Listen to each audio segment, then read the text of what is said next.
When somebody mentions the build engine, a game engine developed by Ken Silverman dating as early as 1993, you would think of the 1996 first-person shooter Duke Nukem 3D. Now, I've done a video on Duke Nukem 3D back in February, but as usual, I planned on covering the other games powered with that same engine as well. It was right around that time Duke Nukem 3D was in development that Apogee later rebranded as 3D Realms, and would kickstart a few other noteworthy titles, each with their own theme. Around the time of making this video, it is currently October, so I think it would be a good time to talk about what's perhaps my most favorite build engine game out of the rest. That game in question would be Blood, released by Monolith Productions and published by GT Interactive in March 7th, 1997, originally as a shareware before the retail version was shipped out 2 months later on May 31st, 1997 here in the States. Now that I think about it, I think this would be a good time to talk about the game's development history, as it will make more sense later. The concept came about when Edmark Corporation co-workers Nick Newhart and Jason Hall began to throw ideas about a networkable 3D fantasy game similar to the arcade game Gauntlet, while also having arcade cabinets that can be networkable in mind. Newhart would soon pursue this idea by getting in contact with the people at Apogee Software. Expressing this project and using Ken Silverman's build engine would work for this concept. This led to Newhart forming Apogee West, while Jason Hall went into a different path with the founding of Monolith Productions, who would have a stint with Microsoft and their then new operating system Windows 95. Meanwhile, at the shortly renamed Q Studios, however, Newhart's project initially began development on his own, as the money provided did not stretch very far. The project also shifted into a horror theme since there were already fantasy-themed games in the market, like Witch Haven by Capstone Software and the upcoming Ruins Return of the Gods, which later became Power Slave, also known as Exhumed. The game went under a working title called Horror 3D, with plot ideas being thrown out like escaping a secret government lab or avenging the death of their family by the hands of alien demonic forces. While Ken did most of the work for build, it would be Peter Fries that did most of the programming work for the project, which could explain why the game felt the most different out of all of the build engine titles. Now, another key difference was while games like Duke Nukem 3D utilized pre-rendered sprites courtesy of Chuck Jones, Blood took the stop-motion approach thanks to the horror fanatic himself, Kevin Killstrom. According to a podcast interview by the Retro Hour, Kevin, who had been working at a screen printing shop at the time, was hired by Newhart, which is thanks to a tiny newspaper ad found by his newlywed wife. Kevin also recalls the development of Blood to be the most fun he had, and quite honestly, I don't blame him. I think I would have had a great time building rocket launchers out of cardboard and plastic, even though the process might be messy for me due to my sensory issues. Thank you, autism.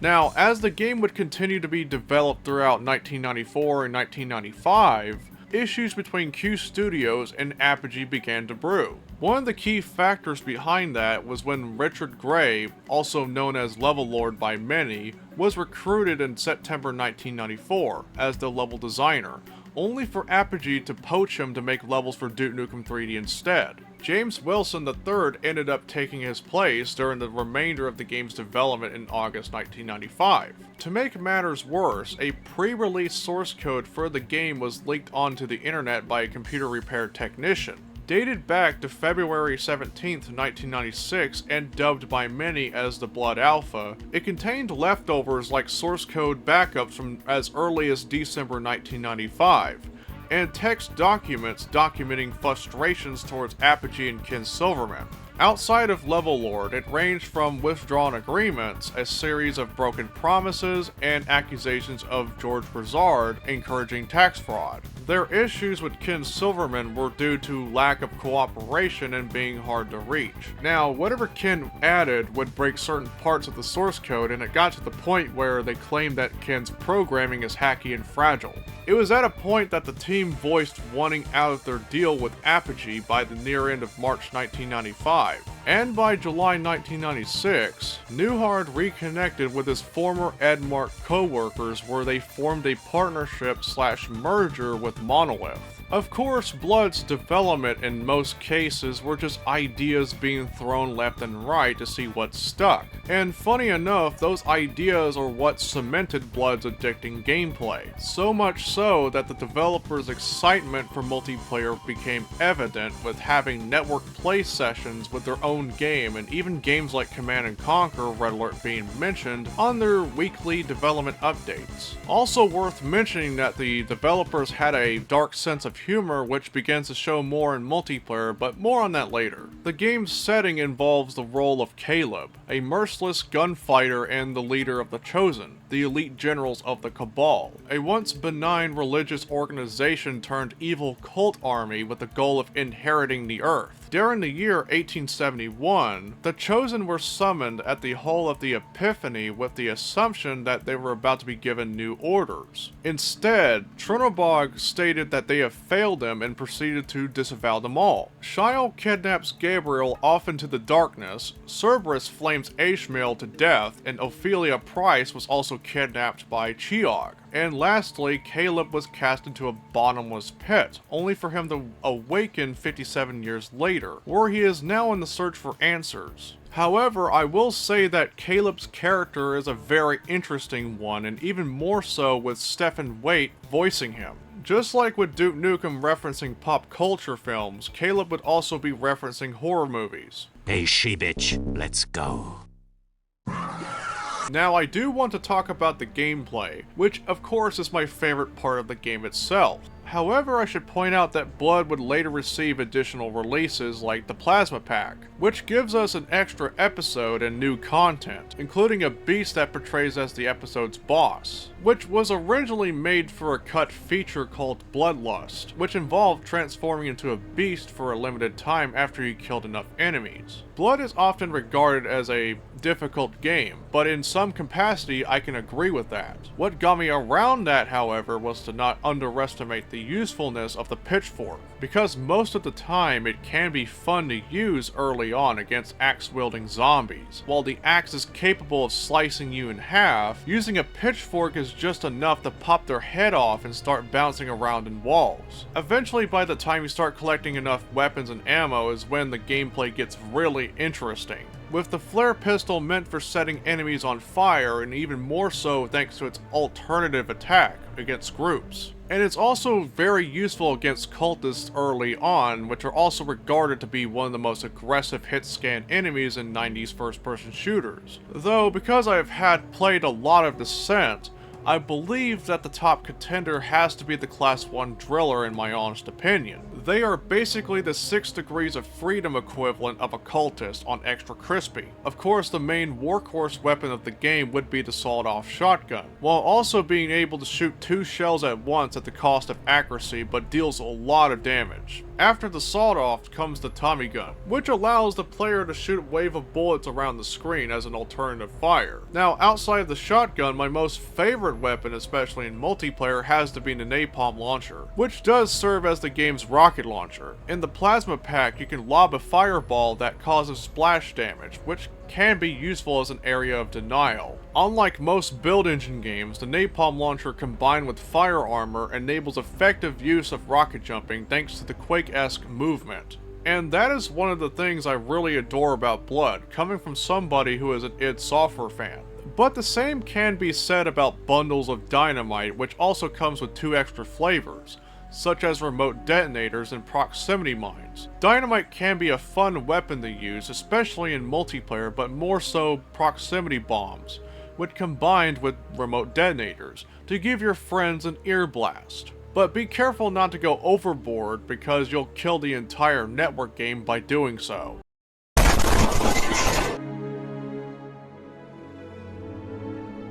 Beep. I will say that if you have arachnophobia, then this game might not be for you thanks to the advent of spiders. Well, unless you wanted to say to hell with it and whip out your aerosol spray can and light them on fire.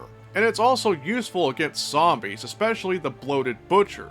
The Tesla cannon normally serves as the game's plasma gun, but added the ability to charge a wave of electricity, at the cost of ammo and a chunk of your health if you're not careful. But it certainly goes well against boss enemies and gargoyles. The Life Leech and the Voodoo Doll serve as the two spiritual weapons in the game, with the Life Leech burning your enemies likely longer than the flare pistol itself, while also allowing it to be used as a stationary turret. The Voodoo Doll itself is practically self-explanatory, but the alternative fire is enough to instantly kill a player without any spirit armor, while surviving it at times just makes you delirious. Personally, to me, the Voodoo Doll is at least comparable to a BFG 9000 from Doom 2, except it's only the BFG tracers and it focuses on one entity on screen. Originally, the alternative fire for the Voodoo Doll can be used multiple times. However, it was due to balance concerns that it was later changed to deplete all of the ammunition. Shifting the gameplay side for just a bit, Blood also has two soundtracks, one for General MIDI and the other for Red Book Audio, which are composed by Daniel Bernstein and Guy Whitmore. In my opinion, it's not always the type of soundtrack that I would go and listen to, but it does capture the atmosphere of the game itself, which to me is a similar case of how I thought about Quake's soundtrack composed by Nine Inch Nails. However, I do want to bring up this interesting trivia that not many videos bring up, which are the unused tracks featured in the Blood Alpha leak, which is a similar case to how Shadow Warrior got its own set of unused tracks. Now the funny part is when the community recovered the full release of the Blood Alpha from a Russianware CD, a few more MIDIs were left in, which I feel was likely included by the leaker itself. Now for instance, files such as Mercy and Walk.mid are basically MIDI renditions of Mercy and You and Walking in My Shoes, two songs that were written by electronic group Depeche Mode for their 1993 studio album Songs of Faith and Devotion. Now it's interesting considering that I have included these MIDIs for my Blood Alpha soundtrack video using the Arachno sound font, and this ended up how I discovered Depeche Mode as a result. And in recent times I've started to get more and more into their music as well. Now, outside of Blood's single-player gameplay, there is the multiplayer that will still go down as one of my most favorite multiplayer games ever. It's very chaotic and fun to play, while the inspirations and similarities to Quake just sit right at home. Unlike Quake, however, Blood, like many of the Build Engine titles, only supported modems in the IPX protocol, along with support for multiplayer services at the time. From what I recall based on my research, most of the player base at the time were on 10 and M player, but had support for Dwango for some time before its demise about a year after. Though the same could probably be said about 10, meaning M player was the longest lasting source of Blood multiplayer, at least at the time. The multiplayer, I will say that Bloodbath is what got the developers excited for the next multiplayer playtesting session, and honestly I don't blame them. When I first discovered Blood multiplayer many years ago, on YouTube mind you, I really wanted to try it out. It's really the chaotic nature ranging from tossing dynamites and spray cans to humiliating your opponents in a variety of ways, like pushing and blasting them off into death pits, slamming a build engine door against their will, sending them flying into their death through fall damage, dropping an already lit spray can on top of their heads, the list goes on. All of these combined with the dark humor sprinkled in thanks to the announcer labeled The Voice, who was voiced by Jace Hall, who also did the voice of Chernobog himself.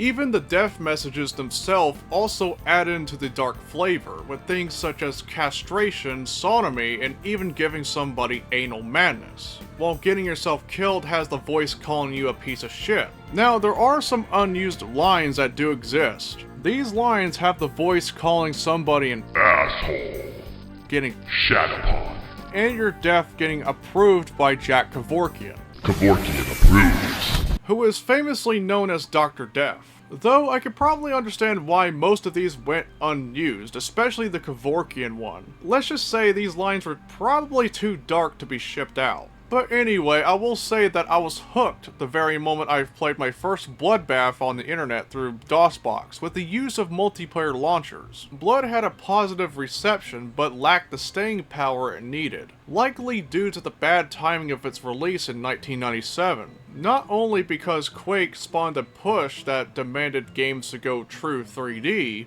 but highly anticipated titles would soon overshadow other gems as well. The game, however, received a cult following, which pretty much stayed by the time people moved away from Windows 9X while DOSBox continued to be fleshed out. But for 20 years since its release, Blood remained without any source port for modern hardware, despite some campaign efforts by Matt Sadler, who used to work at Monolith. For that time, people had to be stuck with emulating DOS to play Blood, including its multiplayer through IPX tunneling. Of course, this remained until in 2017 when M210 unleashed Blood GDX, which was developed with the assist of the leaked February 1996 source code. This source port, powered with Java using libgdx, made history as one of the first proper source ports to ever come out, despite many attempts and recreations being made at the time. Some examples at the time included Transfusion, which is basically Blood's multiplayer in Quake, but hasn't seen a new update since 2007. Of course, other recreation efforts included Z-Blood for the Z-Doom source port, and the most recent being Blood cross-matching for Duke 32. Not long after the release of Blood GDX, support for multiplayer was soon added, which finally broke the multiplayer's 21-year streak of remaining exclusive to DOS. However, it was in 2019 that another source port soon entered, which would be NBlood, developed by NukemNet,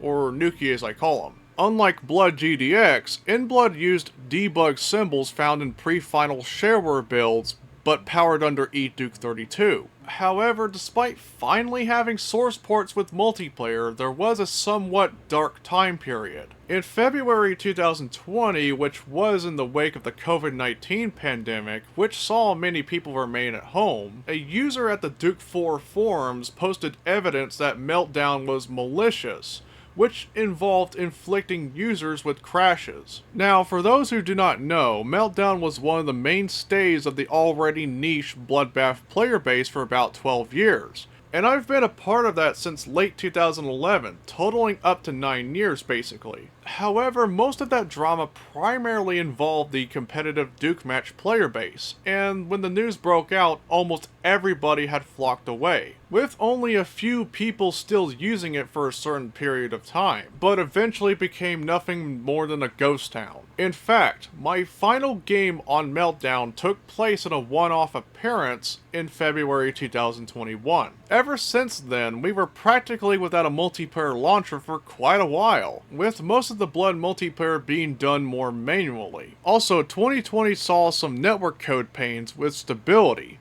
especially for NBlood, which remains the most accurate compared to the already released Fresh Supply by Night Dive Studios. Fortunately, these issues were soon ironed out by early 2021. However, by the near end of that year, NotBlood was released, a fork of NBlood that sprinkles in some fixes and features that proved very beneficial for multiplayer, which includes changeable player colors, the ability to turn off friendly fire in modes like teams, auto-crouching, and much more. By 2022, however, we see the rise of two multiplayer launchers that were being developed and picked up. At first, me and a friend of mine who was running an MS-DOS multiplayer community ran into Classic Gaming Arena, formerly a web-based portal for MS-DOS games turned to desktop application. It was eventually picked up after add-on support was implemented. On top of that, AA Blue Dragon, who developed a multiplayer launcher in the form of Duke Connector, returned to the scene to develop a new launcher called NukemNet,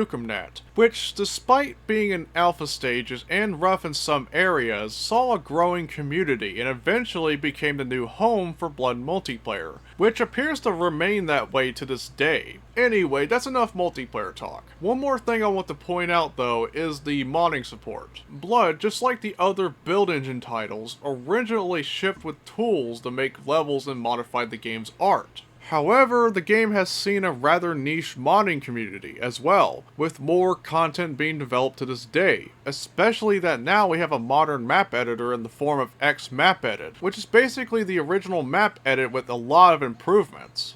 Anyway, what are my overall thoughts on this game? Blood is a game that I highly recommend people check out, regardless if you're a horror film fanatic or just somebody who craves that addicting 90s shooter gameplay. And I mean both the single player and the multiplayer. It is worth a try. For multiplayer, I recommend checking out Classic Gaming Arena if you just want to play the DOS version with either DOSBox or on authentic hardware, or if you want to play with source ports and find more people, I recommend NukemNet as well. I will provide some links in the description down below. But anyways, that's about it for this video. What are your thoughts on Blood? I want to hear about it in the comment section down below. This video's Patreon vocal shoutout goes to Kuji. Thank you as always.